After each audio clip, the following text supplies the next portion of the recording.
Good morning, Smogon.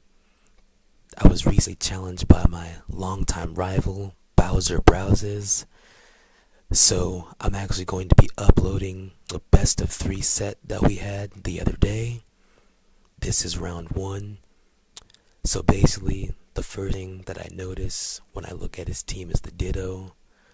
Ditto automatically gives this team a lot of trouble because whatever it transforms into, it can easily cause it to switch out, except Hippowdon, of course.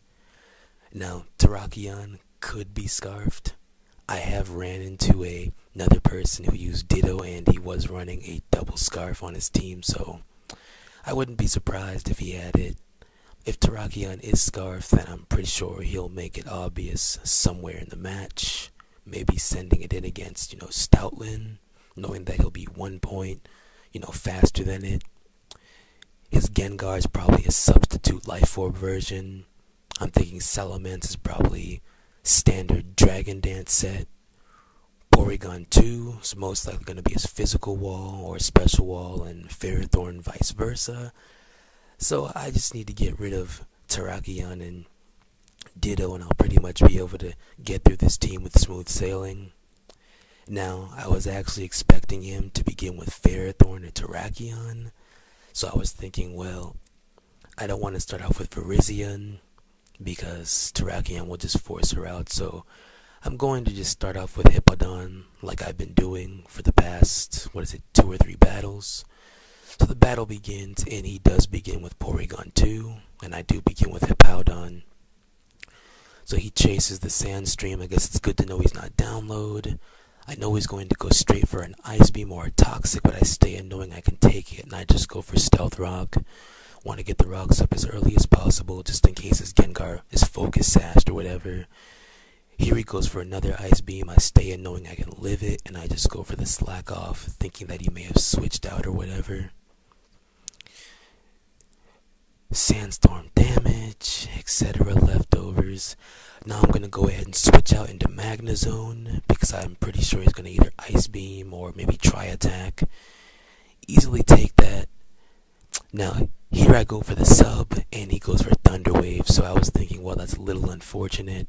But Magnezone's slow in general, so I just have to worry about the 25% Parallax, which shouldn't bother me too much. Here he's going to switch out. I predict him to send in Terrakion or Gengar, so I go for a Thunder Wave, which is unexpected on Magnezone, so that's why I've been running it a lot. So that's really good for me. One of his main sweepers is crippled. We both get Parahacks this turn, so I guess the game wanted to be fair to both players. This turn he goes for the Focus Blast, thinking that he would hit and break my sub. I just go for Volt Switch, which is easily going to bring him into that KO range of the Sandstorm, so that worked out very well. As Gengar could have given the team trouble if it was a substitute Disable version. He sends in Terrakion, so I'm pretty sure he's scarfed. I'm just going to send in Hippowdon. He goes for the Close Combat. Doesn't do too much damage. So here I'm just thinking I'm just going to let Hippowdon faint and then send in a counter. But he switches out and he goes into Salamence, so I just go for the safe 50-50, which is the Slack Off, get most of my health back. Now I'm thinking Salamence really can't do anything from this point, so I'm just going to go ahead and finish it off with an Ice Fang. He goes for the Dragon Dance, which is all fine, but Ice Fang misses, so I'm like, that 5% chance kicked in. Now I see why people don't even like using Stone Edge or moves that don't have 100 accuracy because they miss.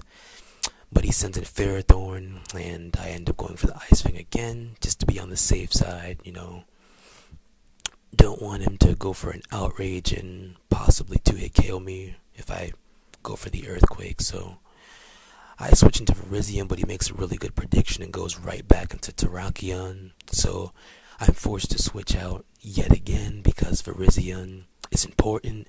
He knows I'm going to switch, so he switches out once again and he goes into Porygon 2. So right now we're kind of just having like a switch fest. Pretty sure he knew that I would send Hippowdon right back in, which is really okay with me. I figured that he's probably going to recover, which made me kind of think that I may want to use Toxic on this Hippowdon instead of Ice Fang. I may try it out, modify this team a little bit. He's going to go for the Ice Beam now. And I'm basically thinking I'm just trying to get the freeze hacks or something, since Hippowdon can't do anything to this Porygon 2. I'm going to go ahead and withdraw the Hippowdon, send back in Magnezone. Easily taking the Ice Beam. Now, I know that he's either going to switch or go for the recover. So at this part, I just go straight for the Thunder Wave because Terrakion's really the only Pokemon he can send in to hurt my Magnezone. He can always send in Salamence, but I don't think he wants to do that just yet. So he does send in the Terrakion. So I'm just going to go ahead and do the Thunder Wave, which is great because if it was Scarf, now it's completely crippled. I'll be able to outspeed it with most things. He was still faster, but it didn't really matter to me because I don't need Magnezone anymore. So I'm just going to let it faint to a close combat, and then I'm going to send in Stoutland to revenge kill with the superpower. So far, I'm actually really liking Thunder Wave on Magnezone because it catches so many people off guard. So many people don't expect the Thunder Wave Volt Switch combo.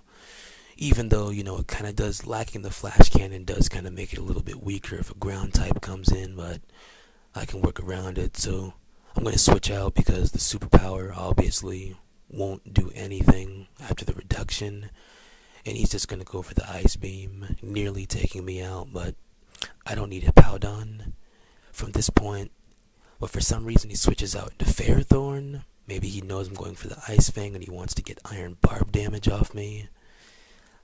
Once again, I was going to go for the Ice Fang, but actually I'm like, just go for the Earthquake, try and get damage off him.